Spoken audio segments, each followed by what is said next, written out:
कैसे हैं आप लोग। जैसा कि आप सब लोगों को ध्यान में है कि मैं बायोलॉजी लेक्चर्स आप लोगों के लिए अवेलेबल करवा रही हूँ अप्रैल से, तो जिसमें मैंने आरबीएससी का भी खूब सिलेबस कवर किया है और बहुत सारे टॉपिक्स हैं वो एनसीईआरटी के भी कवर किए हैं। तो एनसीईआरटी का और आरबीएससी का सिलेबस है वो आने वाले साल में एक जैसा हो जाएगा, लेकिन अभी जो आपकी 12th क्लास चल रही है, 12th क्लास में आपके आरबीएससी का टॉपिक है वो थोड़ा सा अलग है। उसमें बस टॉपिक्स हैं वो इधर से उधर किए हुए हैं, मतलब जो 11th में था वो अभी 12th में है, जो 11th एनसीईआरटी के टॉपिक्स हैं वो यहाँ पे 12th में अवेलेबल है। तो बस इतना सा डिफरेंस है। तो मैंने जो लेक्चर्स अप्रैल से रिकॉर्ड किए थे वो मैं पारिक बायोटॉनिक नाम से एक चैनल है उस पर मैं रेगुलरली आपको प्रोवाइड करवा रही थी। उसी के साथ में हम लोग यहाँ पे पढ़ेंगे प्रॉपर हिंदी मीडियम में जो लेक्चर्स रहने वाले हैं, उन हिंदी मीडियम के लेक्चर्स है वो मैं आपको यहाँ पे अवेलेबल करवाऊंगी, जिसमें आज का हमारा जो टॉपिक रहेगा वो रहेगा जैव ऊर्जा। ये हमारे आरबीएससी का एक टॉपिक है। टॉपिक वही रहता है जस्ट सिलेबस या जो हमारे बोले कि हम लोग चैप्टर बोलते हैं कि चैप्टर्स है वो चेंज हो जाते हैं। यही मैं बात करूं कि डाइजेशन सिस्टम की बात करूं तो डाइजेशन सिस्टम है वो 11th में जैसा है वैसे ही हमारी 12th आरबीएससी में, मतलब टॉपिक में किसी भी टाइप का कोई भी अंतर नहीं आता। तो यहाँ पे हम लोग जो बात कर रहे हैं जैव ऊर्जा के बारे में, यह एक आर्थिक वनस्पति विज्ञान का टॉपिक है, जिसमें हम लोगों ने जो पहले पढ़ा, जो हमने पारिक बायोटॉनिक चैनल पे पढ़ा, तो उसमें क्या था कि हम लोगों ने मसाले देखे, मसाले के साथ में हम लोगों ने बहुत सारे रेशे देखे, फिर हमने जो जिनसे हमें मेडिसिन मिलती है, औषधियाँ मिलती है, उसी के साथ में जो भी हमारे दालें या खाद्य उत्पादक होते हैं उनके बारे में हम लोगों ने थोड़ा थोड़ा डिस्कस किया था कि किस तरह से प्लांट्स है वो हमारे लिए यूजफुल होते हैं। तो उसी टाइप से हम यहाँ पे जैव ऊर्जा देखने वाले हैं। तो जैव ऊर्जा का मतलब भी यही होता है कि जैविक पदार्थों से हमें जो ऊर्जा मिलती है। अब आप कहोगे कि मैम जैविक पदार्थ तो बहुत सारे होते हैं, तो बहुत सारे होते हैं, एकदम सही बात है। जैविक ऊर्जा है वो हर एक जीव से मिलती है। तो उन जीव से जो जैविक ऊर्जा मिलती है उसी को हम बायो एनर्जी के नाम से जानते हैं। और मोस्टली हम कहेंगे कि हमें बायो एनर्जी सारी की सारी कौन प्रोवाइड करवाता है? प्लांट्स प्रोवाइड करवाते हैं। इसलिए हम लोग ये टॉपिक है वो प्लांट्स के साथ में पढ़ेंगे। तो यहाँ पे देखिए आप लोग को ध्यान में है कि ऊर्जा का जो प्रारंभिक स्रोत है उसको सूर्य है।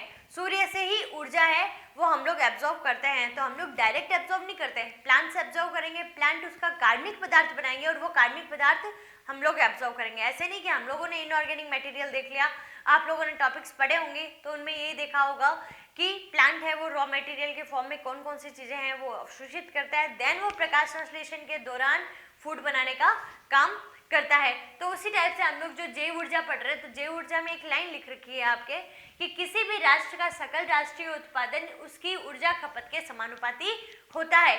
किसी भी राष्ट्र का सकल उत्पादन कौन करेगा? उत्पादक कौन होता है? उत्पादक क्या होता है? प्लांट्स होते हैं।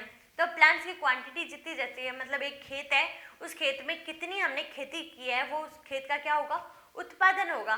तो पूरे के पूरे राष्ट्र में होने वाले जितने भी उत्पादन है हम लोगों ने देखे, प्लांट्स जो इकोनॉमिकली प्लांट्स देखे थे हम लोगों ने, तो बहुत जगह भारत है वो फर्स्ट रैंक पे ही था।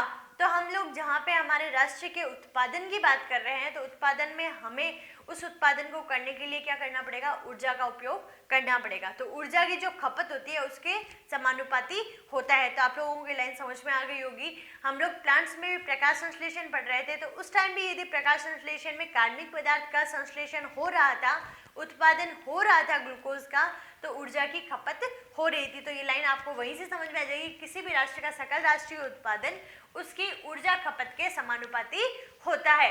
अब राष्ट्र की बात कर रही है हम लोग जब प्लांट्स के बारे में बात कर रहे थे तो हम एटीपी और NADPH2 के बारे में बात किए तो उतना हमारे लिए सफिशिएंट था। लेकिन हम जब राष्ट्र की बात करें तो राष्ट्र में उत्पादन करने के लिए अलग अलग चीज़ें हैं, वो प्रोडक्टिविटी बढ़ाने के लिए हमें क्या करना पड़ेगा?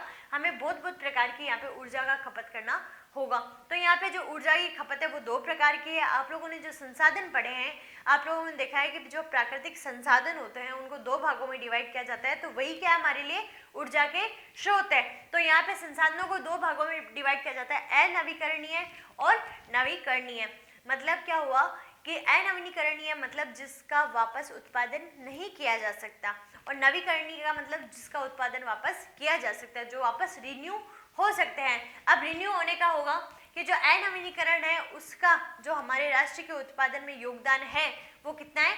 82% है, और यहाँ पे नवीकरणीय का जस्ट 18%, जबकि ये ज़्यादा होना चाहिए क्योंकि ये वापस हम रिन्यू कर सकते हैं। ठीक है। आजकल के ज़माने में बहुत लोग हैं वो एक्टिव हो गए, बहुत सारे लोग हैं उनके घरों की छतों पे हम लोग देखते हैं कि सोलर प्लांट्स हैं वो लगे होते हैं। तो जो सन एनर्जी है, सन एनर्जी का हमें यूज़ बिजली के फॉर्म में करना चाहिए, ठीक है।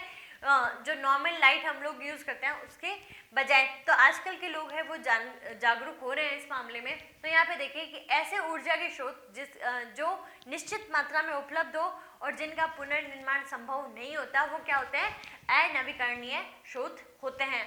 इसका हम देखते हैं कि 76 जो 82% है उसमें 76 भाग है वो किसका है, जीवाश्मीय ईंधन का, और 6% है वो किसका है, नाभिकीय ऊर्जा का।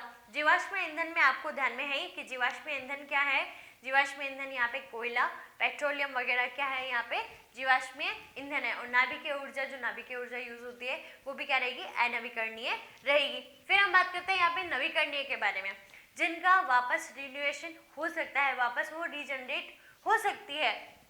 तो ऐसे स्रोत जो असीमित मात्रा में हो, मतलब बहुत अधिक मात्रा में उपलब्ध हो और जिनका पुनर्निर्माण भी संभव हो। और इसमें हम लोग पढ़ेंगे जो 18% है, 18% में 11% तो जैव भार रहने वाला है और 7% यहाँ पर रहने वाली है जल विद्युत, सौर ऊर्जा और पवन ऊर्जा। जहाँ हम इस टॉपिक में बात करेंगे तो हम इस टॉपिक में बात करेंगे यहाँ पे जैव भार के बारे में, क्योंकि हम लिविंग चीज़ों के बारे में बात कर रहे हैं। जल विद्युत, सौर ऊर्जा और पवन ऊर्जा आप लोगों ने फिजिक्स में अच्छे से पढ़ रखी होगी। तो उसी टाइप से हम लोगों को डिस्कस क्या करना है, यहाँ पे जस्ट जैव भार को ही डिस्कस करना है। जहाँ पे मैंने आप लोगों को जो शुष्क भार बताया था, ठीक है, जिन्होंने भी टॉपिक्स अच्छे पढ़े होंगे तो शुष्क भार की एक डेफिनेशन बताई थी, वो मेरे को आप कमेंट सेक्शन में आंसर करेंगे। जितने ज़्यादा कमेंट्स मेरे को मिलने वाले हैं उतना ही ज़्यादा मोटिवेशन से मैं आपको वीडियोस प्रोवाइड करवाऊंगी। तो यहाँ पे देखिए आपको जैव भार है वो समझने के लिए आप लोगों को जैव ऊर्जा की डेफिनेशन समझनी होगी सबसे पहले, कि जैव ऊर्जा क्या होती है। जैव ऊर्जा होती है जैविक स्रोतों से उत्पन्न ऊर्जा। जो भी हमारे आसपास उपस्थित जैविक संसाधन है उनसे हमें ऊर्जा मिल रही है। जैविक संसाधन हम किसको कहेंगे, प्लांट्स को कहेंगे। तो प्लांट्स अपना फूड है वो खुद ही बनाते हैं, आप लोगों को ध्यान में है। तो यहाँ पे देखिए जैविक स्रोतों से उत्पन्न ऊर्जा है उसको जैव भार कहा जाता है, ये आपको डेफिनेशन डायरेक्ट याद रखनी है। उसके बाद में जो जैव भार है वो कैसे बनेगा, तो कैसे बनेगा, उसकी प्रक्रिया रहेगी प्रकाश संश्लेषण।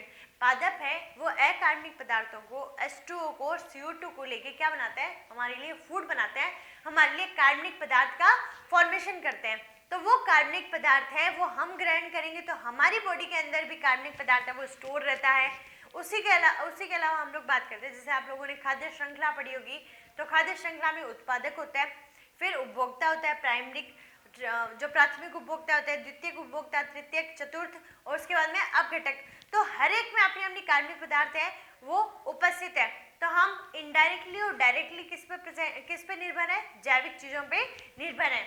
तो वह भार जो प्रकाश संश्लेषण के द्वारा संश्लेषित किया जाता है उसे जैव भार कहते हैं। ये सिर्फ हम प्लांट्स के लिए बात कर रहे हैं, एनिमल्स वगैरह या हम लोग बोलेंगे जैव भार है वो हर एक चीज में उपस्थित होता है, डायरेक्टली या इनडायरेक्टली हम लोग बात करें।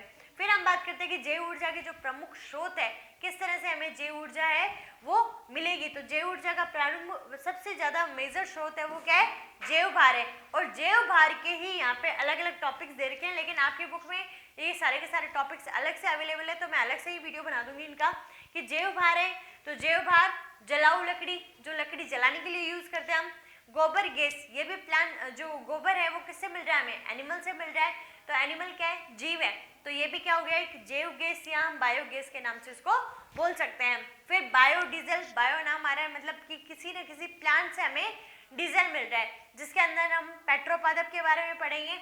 और वानस्पतिक तेल, जो बीजीय तेल पढ़े थे हमने, तो वो भी हमें यहीं पे देखने हैं। उसके बाद हम बात करते हैं कि स्टार्च और लिग्नोसेल्यूलोज से हमें इथेनॉल मिलता है, और उसके अलावा शिवालिय हाइड्रोजन फैक्ट्री।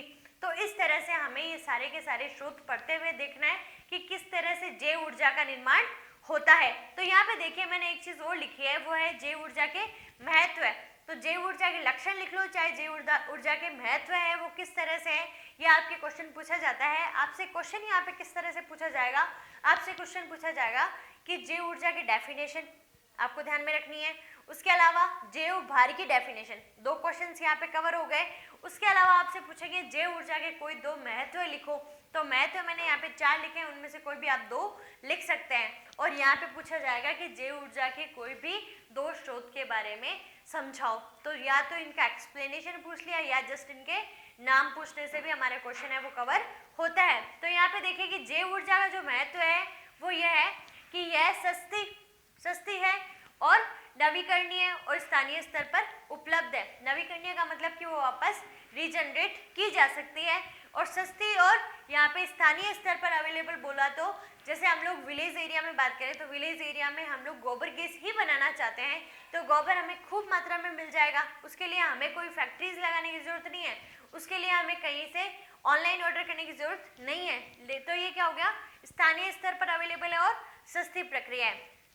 उसके बाद हम बात करें कि इससे CO2 और SO2 का निष्कासन है वो बहुत ही कम मात्रा में होता है, तो पर्यावरण प्रदूषण का खतरा भी बहुत कम रहेगा। आप लोग देखते हैं कि जिस टाइप से ताजमहल का संगमरमर है वो खराब हो रहा है, किसके कारण, मथुरा की जो इंडस्ट्रीज हैं उन इंडस्ट्रीज से निकलने वाले SO2 और CO2 के कारण उसका संगमरमर है वो काला पड़ता जा रहा है। ठीक है, अम्ल वर्षा का रीजन है SO2। तो इसी कारण से क्या है, यहाँ पे हम यदि जैव भार वाली चीजें यूज करें, जैव ऊर्जा को यूज करें तो हम पॉल्यूशन से भी बच सकते हैं। फिर हम बात करें कि कच्ची सामग्री आसानी से उपलब्ध हो गई, वही बात है कि कच्ची सामग्री है, चाहे कच्ची सामग्री में हम लोग गोबर की बात करो और चाहे हम लोग हमारे घर की ही बात करो, तो घर में भी हम लोग सब्जियां काटते हैं तो सब्जी के जो छिलके होते हैं उन छिलकों में भी क्या होती है, कार्बनिक पदार्थ है वो अवेलेबल होता है, तो उनसे भी हमें क्या मिल सकती है, ऊर्जा मिल सकती है। तो ये सारी की सारी चीज़ें हैं वो अवेलेबल है और उपलब्धता कभी भी शून्य नहीं होगी, ये चीज़ें कभी भी खत्म नहीं होगी। और हम बात करें चाहे अमीर घर की बात करें चाहे गरीब घर की बात करें, हर घर में सब्जी है उसके छिलके उतारे ही जाएंगे, तो छिलके हैं वो अलग ही रहते हैं। तो इस टाइप से ये है कि मैंने एक जनरल सा एग्जाम्पल दिया है कि उपलब्धता कभी भी खत्म नहीं होगी इनकी। ठीक है, तो इस तरह से आपको ये जैव ऊर्जा का टॉपिक है वो अच्छे से समझ में आ गया होगा। उसके बाद में हम लोग जो डिस्कस करेंगे वो डिस्कस करेंगे इन पॉइंट्स के बारे में। हम लोग बायोगैस को अलग से पढ़ेंगे, बायोडीजल को अलग से पढ़ेंगे, और ये सारे के सारे टॉपिक्स डिस्कस करते हुए हम लोग आगे की तरफ चलेंगे। और आगे के जितने भी वीडियोस हैं वो मैं आपको हिंदी मीडियम में यहीं अवेलेबल करवाऊंगी। अपने फ्रेंड्स के साथ में यदि आपको अच्छा लगता है तो अपने फ्रेंड्स के साथ में इसको शेयर कर सकते हैं, सब्सक्राइब कर सकते हैं, लाइक कर सकते हैं। तो थैंक यू, खुश रहिए, मुस्कुराते रहिए और घर पे सुरक्षित रहिए।